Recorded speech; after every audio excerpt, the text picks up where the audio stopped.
Well, good afternoon, everyone, and thank you all for joining us. We have just wrapped up a productive day and a half of conversations here in Winnipeg on the opportunities and challenges facing Canada's job market. And it's the first such meeting since 2017. I did the math. It's been over 2,200 days since the federal labor market ministers got together. We will not be that many days in between before we meet again. Yes. And I think Minister Moses will have something to say about that in his remarks.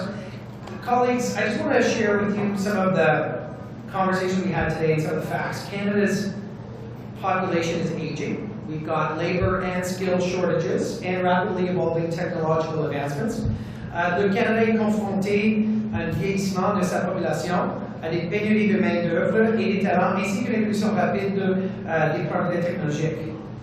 We're also a country that's positioned to capture enormous opportunities in the days and decades ahead, yet our success will only come from being able to develop the workforce needed to power the 21st century economy. And that's why meetings such as today at the Forum for Labor Market Ministers are so important, not only to discuss the immediate issues and questions and concerns that we have and the pressures, but also to enact longer-term solutions to labor market challenges that we're facing us. Now, if you want to boil it down to its basic, when we talk about the labor market, we want to talk about it at an individual Canadian perspective.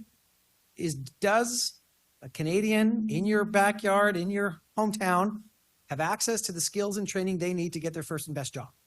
La question est simple. Est-ce que les gens ont accès à la formation et développement et acquisition des compétences pour avoir leur premier emploi ou leur meilleur emploi? Et c'est pourquoi notre Forum des ministres du Travail, c'est très important, pas seulement pour adresser les questions d'aujourd'hui, mais aussi pour élaborer un plan sur le long terme. And this has to be a team effort. And my colleague, Minister Moses, and I spent our meeting time with colleagues from across the country, federal, provincial, and territorial governments to support workers across the country. And we had great ideas and shared best practices. And what it means is building on the $3.4 billion in annual investment that we make in the provinces and territories to make sure that people can have the skills they need. Now, where does this come from? It comes from a 1996 decision by the then Chrétien government to literally empower provinces and territories to take responsibility for skills and labor market development in their own provinces and territories. And that work has continued right until today. You know, an example of one of the things we talked about and what we worked through is yesterday I was here, and I noticed some of you from that announcement. Yesterday we announced $86 million to 15 organizations across the country to reduce barriers to foreign credential recognition in healthcare sectors. Let me give you an example. Right now, we have a 90,000 person shortage in the healthcare sector, and the work that we were able to fund is going to help dentists to go from a 2 or 3 year period to 1 year period to be able to qualify. And we heard of other examples, like in Saskatchewan, where the credential recognition for nurses has gone from 2 years down to 14 weeks. We heard from Alberta being able to scope in nurses from 13 different countries, and several thousand new nurses are now working with Alberta Health Services thanks to that innovation from the government of Alberta.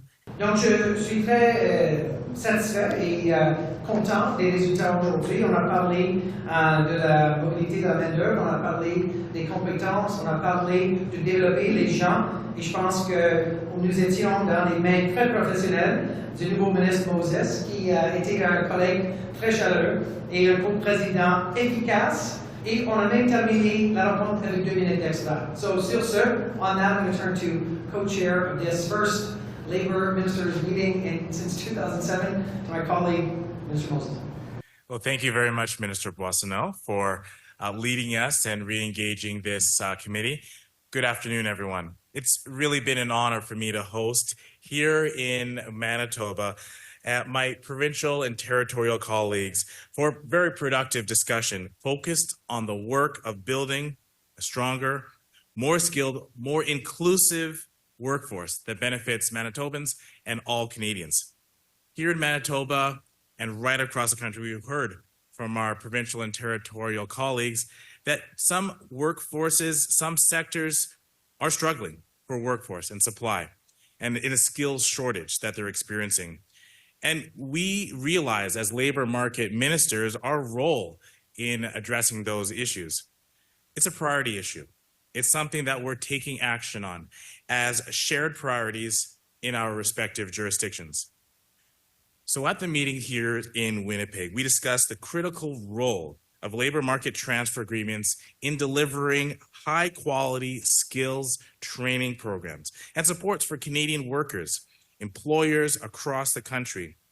And it's of vital importance maintaining and modernizing these programs so that we can invest in the future of our workforce. Our work also highlighted our collective responsibility to enhance the diversity and inclusiveness of our workplaces. This includes removing barriers. We talked a lot about this in our discussions. Those barriers of participation of underrepresented groups in our labor force are holding back our ability to advance economic reconciliation.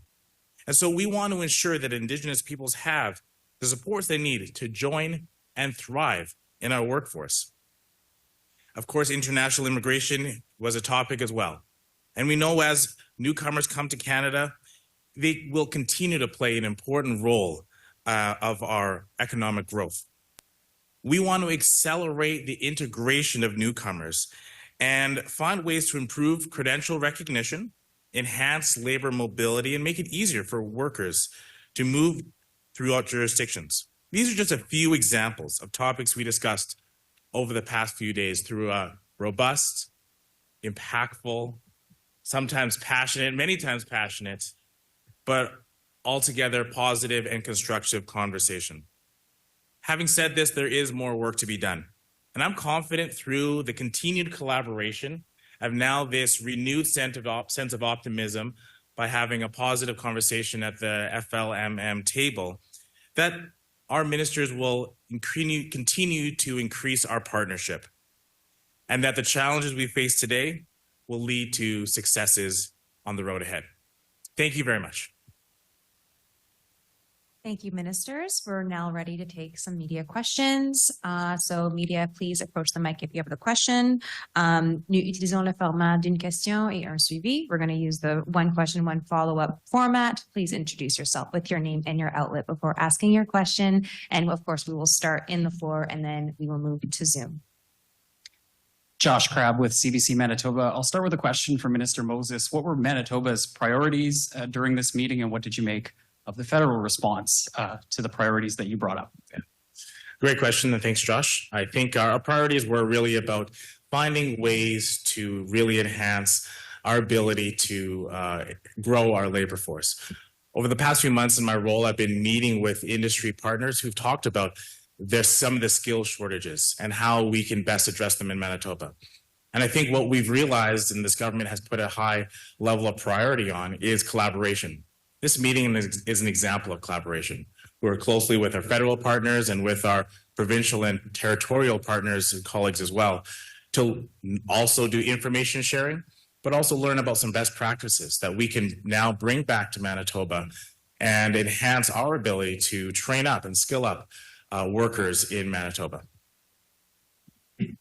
And a follow-up for Minister Boissonnault. This is from my colleagues, the National Desk. 6.5 million Canadians don't have access to a family physician, according to the latest data. I know you kind of touched on this, but what do you say to critics who maintain the federal government and the provinces are moving way too slow on speeding up the licensing process for foreign doctors? Well, let's unpack your question in a couple of ways. So the 90,000 person shortage across various different occupations in the health sector across Canada is real. And the ability to speed up credential recognition is important across Canada, but also with foreign trained professionals. Yesterday, the $86 million that I announced is going to help 6,600 professionals in healthcare to get the certification they need to be able to work right here in Canada. What we discussed today, Minister Moses and I, Minister Sheila Malcolmson from BC was clear about this.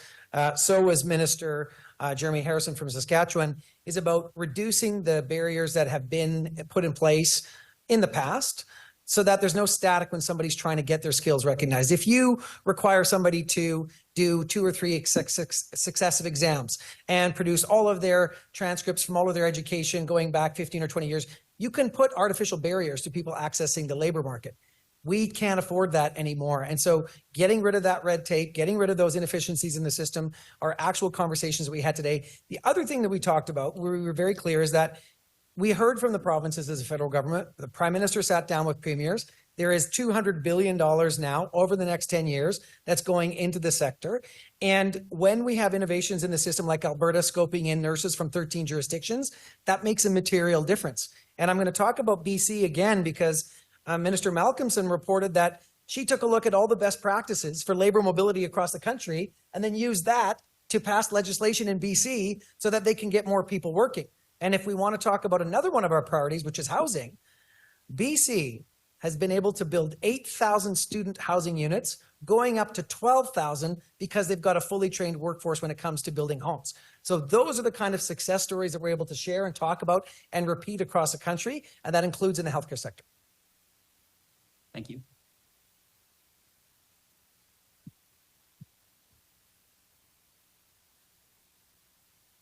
Bonjour, Éric Duhamel, service Radio-Canada Winnipeg. Monsieur Boissonnault, je me demandais, est-ce que tous les ministres étaient présents aujourd'hui au niveau des provinces et des territoires? S'il y avait des absents, tout le monde était présent. Seulement les territoires du Nord-Ouest, mais oui, donc toutes les régions étaient représentées. Ce n'était pas tous les ministres. Je donne un exemple.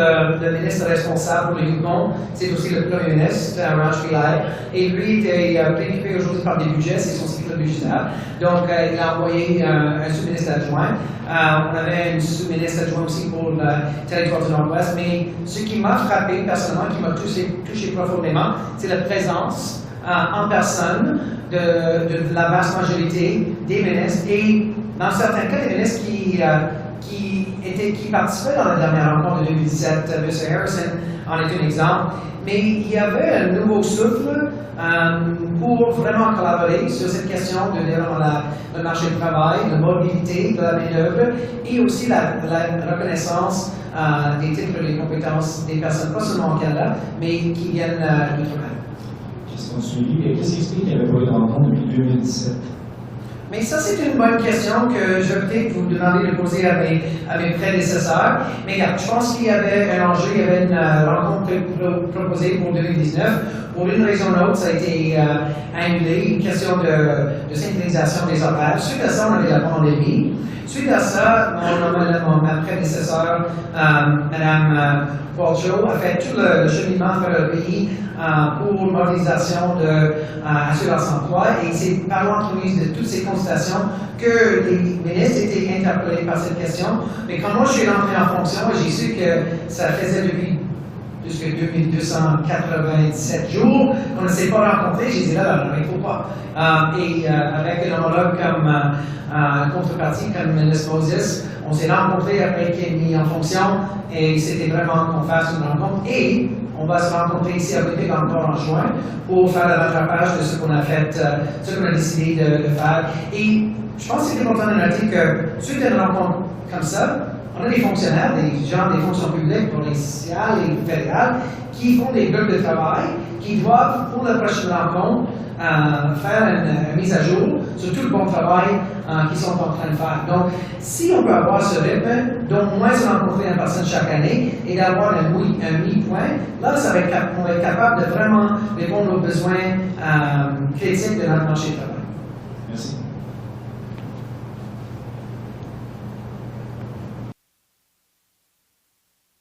Hi, I'm Gabrielle Pichet from the Winnipeg Free Press. I'm wondering in your conversations what came out as the top skills concerns that you want to address and how will you be addressing those? Yeah, thank you. So there's a number of issues that I think came up as top issues. I think healthcare undoubtedly was something across many jurisdictions came up an issue, but also things like construction sector. We know that we've got a lot of work to be done in that sector to really fill up a lot of the positions that could be available. And these are the sort of areas where not only do we want to grow there to fill those gaps, but we know that in the construction sector that allows us to fulfill other needs like building housing. Like building some of the infrastructure that we're looking for to further grow our economy. So we had a robust discussion about those priority issues, a lot of good shared techniques and information from our provincial and territorial partners. And so I think there's a lot for us to take away. And I think it was a very healthy discussion on those priority issues. Gabrielle, we won't burn your first question. I'll just jump on and then you have a follow-up. To build on what Minister Moses just said, when we left federal cabinet retreat in September, the message was very clear: build, build, build. And I'm anticipating that to be a big conversation when we head into federal cabinet retreat next week. But that means working with unions to make sure that people are skilled up. It means working with the private sector to make sure that we have people that are skilled up to literally build 3.5 million homes in the next 10 years. It's a $2.5 trillion investment, and that's only going to happen if we unlock the full potential of the private sector. That also means making sure that the labor force is ready to be there, and federal and provincial governments have a role to play in that, as do tech institutes and universities and unions, but so does the private sector. So that was one piece. Another really important conversation for us, and Manitoba raised it, and we talked about it around the table, is how do we bridge and help people that are underrepresented in the workforce to access the workforce? So our transformational childcare program has literally transformed the number of women participating in the workforce. We have a higher participation of women in the workforce now than the United States does because of childcare. You can do a direct comparison. We also talked about persons with disabilities. There's some interesting work coming out of Saskatchewan, also out of Quebec.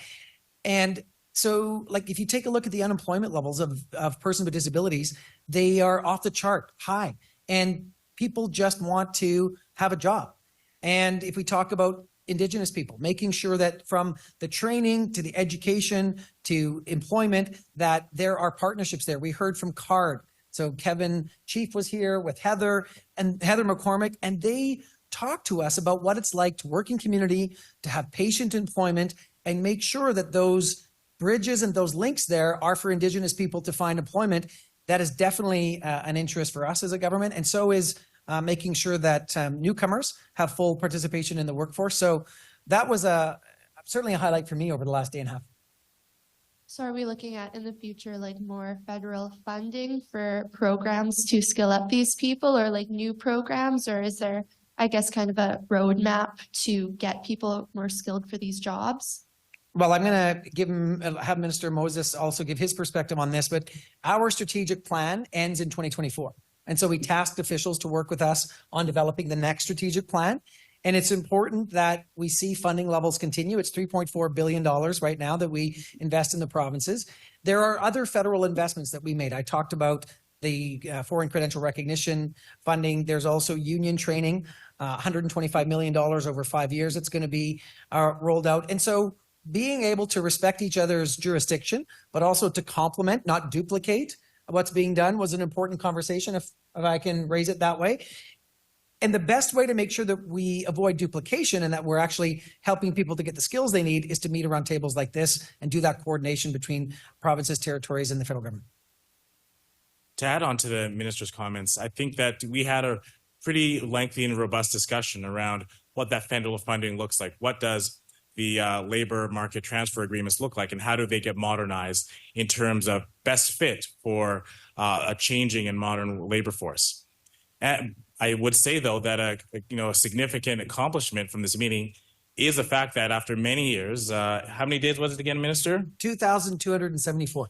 After that many days of not sitting around this table, I think it's a significant accomplishment that we had a table that met from provincial and territorial and federal ministers around the table, had a productive conversation that was robust, detailed, and passionate. And at the end of it, we came out with a communique that was agreed upon with consent from all of our partners. That is a significant milestone and step, something that we can take away from. And what that allows us to do is focus on this building block for future conversations and future meetings where we can strengthen our collaboration and then deliver on even more programs like CARD that the minister mentioned that end up helping so many Manitobans and so many Canadians across the country. Thank you. Okay, we'll now proceed to Zoom. Nous passerons à Zoom. Merci, Mila? Nathalie. Thank you very much, Natalie, and thank you everyone for joining us on Zoom today. Members of the media who are on Zoom, if you have a question now, it's time to raise your hand. Si vous avez une question, les membres des médias qui sont avec nous présentement sur la plateforme Zoom, simplement utiliser la fonction lever la main. So please raise your hand if you have a question on Zoom. Well, it seems like we don't have any question on Zoom today. Thank you everyone once again for joining us. Merci tout le monde d'avoir été avec nous ce soir, cette conférence.